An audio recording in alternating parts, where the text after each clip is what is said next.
बाबांचा बाबांचा आंबेडकरांचा बाबांचा आंबेडकरांचा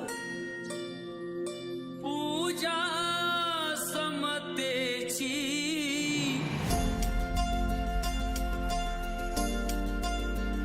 धम्मान् धम्मपरिपतिया बुद्धान् पूजे इमाय धम्मान् धम्मपरिपतिया धम्मं पूजे इमाय धम्मान् धम्मपरिपतिया संघं पूजे आदाय माय प्रतिपतिया जाते जरा मन महापरिमोचकामि यमिना पूजकामेना मानिमाल समागम सतल समागम होतु यावनिब्बाणपतिया देवसतुकालीन संपाते पूजा वेदो भवतो लोकाचार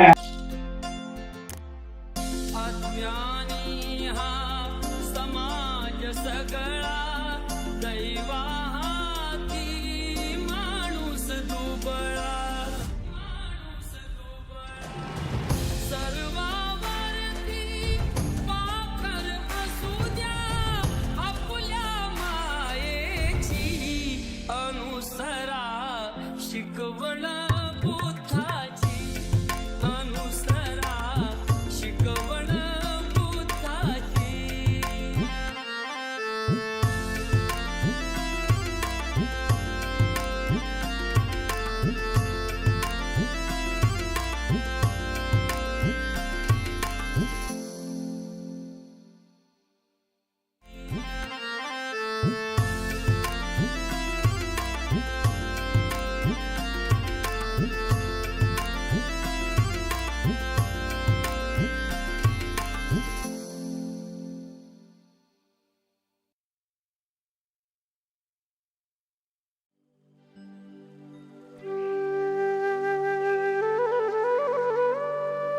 ईश्वर शांति दूत महामानव तथागत भगवान गौतम बुद्ध ईश्वर रत्न भारत रत्न परम पूज्य डॉक्टर बाबासाहेब आंबेडकर स्त्रियांचे जीवन उज्ज्वल करते महात्मा ज्योतिबा फुले या रत्नांना प्रथमतः अभिवादन करून आज चैत्र पौर्णिमा या चैत्र पौर्णिमेच्या निमित्ताने विश्वशांती बुद्धविहार भीमटेकडी जाटवाडा रोड लेणी परिसर छत्रपती संभाजीनगर औरंगाबाद भीमटेकडी महाराष्ट्र राज्य या ठिकाणाहून आपण लाईव्ह आणि युट्यूब चॅनलला आजच्या चैत्र पौर्णिमेचं महत्व आपण जाणून घेणार आहोत।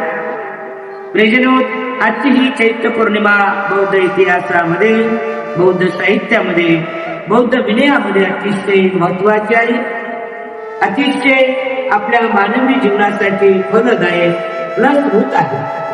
खरं तर उपोषण व्रताच्या दिवशी आपल्या सर्व उपासक उपासिकांनी आपल्या जीवनामध्ये मानवी जीवन सुखी आणि आनंद आणि सदापूर्व जगायचे असेल तर महिन्याचे 4 उपोषण व्रत अतिशय महत्वाचे आहे। ते म्हणजे असे की पौर्णिमा, अष्टमी, अमावस्या आणि परत अष्टमी हे 4 उपोषण व्रत मानवाने आपल्या परिवारामध्ये आपल्या कुटुंबामध्ये आपण त्यांचं अवलंबन केलं पाहिजे, पालन केलं पाहिजे, अनुसरण केलं पाहिजे, जेणेकरून त्या अष्टशीलमुळे तुम्हाला आयुष्य वन बल आणि सुख मिळते।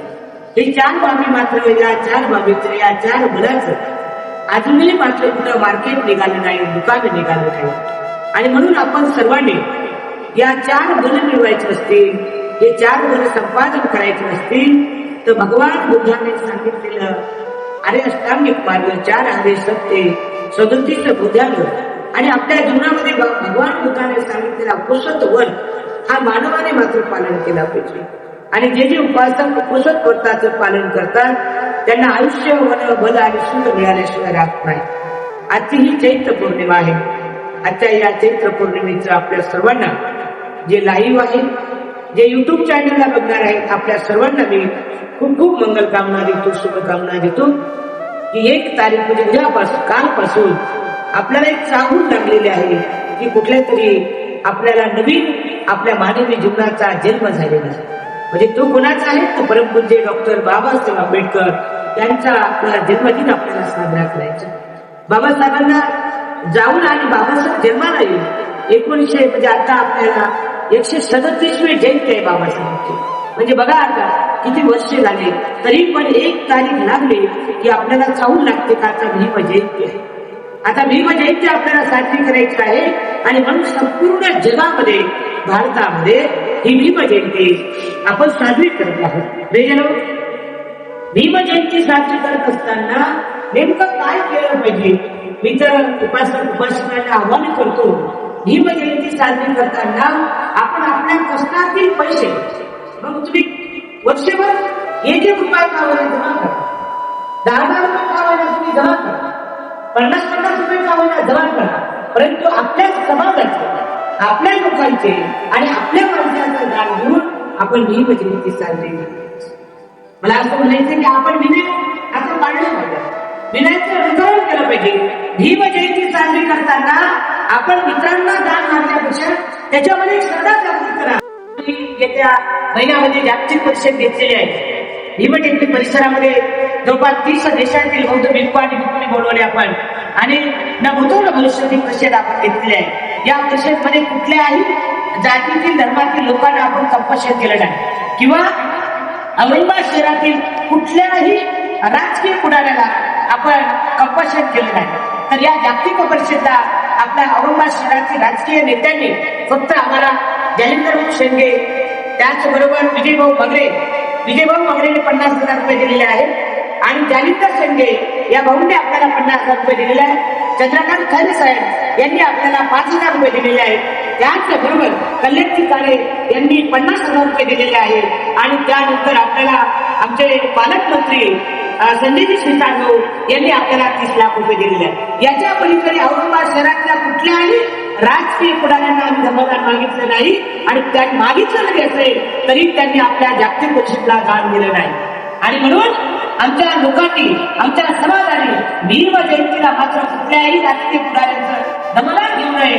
बाबासाहेबांचा आणि आमचा आहे वाटून घ्यायचं नाही, परंतु बाबासाहेबांना मात्र आपण जयंती साजरी करत असताना आमच्या समाजाने मात्र आपल्या समाजात मोठमोठे लोक आहेत आणि आपल्या मोठमोठ्या लोकांनी एकत्र होऊन भीम जयंती साजरी करायची आहे. तशा पद्धतीने भूतोड भविष्याची एवढ्या मोठी नवपरिषद आम्ही साजरी केली आणि माझ्या तमाम समाजाने, वस्तीतल्या माणसाने, नगरातल्या माणसाने, तालुक्याच्या माणसाने, औरंगाबाद शहरातल्या लोकांनी, उपासकांनी नवदानची नवपरिषद आपण अतिशय सुंदर पद्धतीने आपण साजरी केली. आपण कुठल्याही लोकांचा बाकीच्या लोकांचा एक उपाय घेतला नाही. हा आदर्श तुमच्या समोर समाजाकडे मांडता आला पाहिजे. यासाठी आम्ही या पौर्णिमेच्या दिवशी लाईव्ह आलो की आपल्याला कदाचित तुम्ही 18 सगळ्याच घ्या भीम जयंतीला. भीम जयंतीच्या दिवशी वाचन ठेवा, भीम जयंतीच्या दिवशी ग्रंथ वाटा, भीम जयंतीच्या दिवशी बाबासाहेबांच्या स्मरणार्थ छान व्याख्यान लोकांना म्हणून धर्मदेशना ठेवा.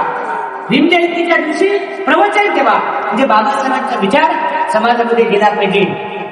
आणि म्हणून मला असं म्हणायचं आहे की भीम जयंतीच्या दिवशी आमच्या लोकांनी मात्र फार मोठ्या म्हणाला काढायचं आहे. आम्ही औरंगाबाद शहरातल्या ज्या ज्या उपासकांकडून धर्मदान घेतलं त्या लोकांचे नाव मी तुमच्या पुढे जाहीर केलेले आहे. लाईव्ह येण्याचं कारण आजची चैत्र पौर्णिमा आहे आणि या चैत्र पौर्णिमेच्या दिवशी आपण लेखाजोखा आपल्या या भीम जयंतीच्या जागतिक परिषदेला देणं माझं कर्तव्य होतं. कदाचित आमच्या समाजाला काही लोकांना असं वाटतंय की बाहेर देशाचे 3 देशातील बौद्ध भिक्खू आले तर कदाचित माताजीला ते धर्मदान देऊन गेले असतील. ही चुकीची गोष्ट आहे. बाहेर देशातून जे लोक आले त्यांनाच आम्ही 15,000, 5,000, 10,000, 3,000 संपूर्ण तमाम आलेल्या बौद्ध भिक्खू आणि भिक्खुनीला आम्ही स्टेजवरती धर्मदान दिलं. बाहेर देशातील एकाही भिक्खूने आपल्याला 1 रुपया सुद्धा दिला नाही. हा समाजाने गैरसमज मनातून काढून टाकावा.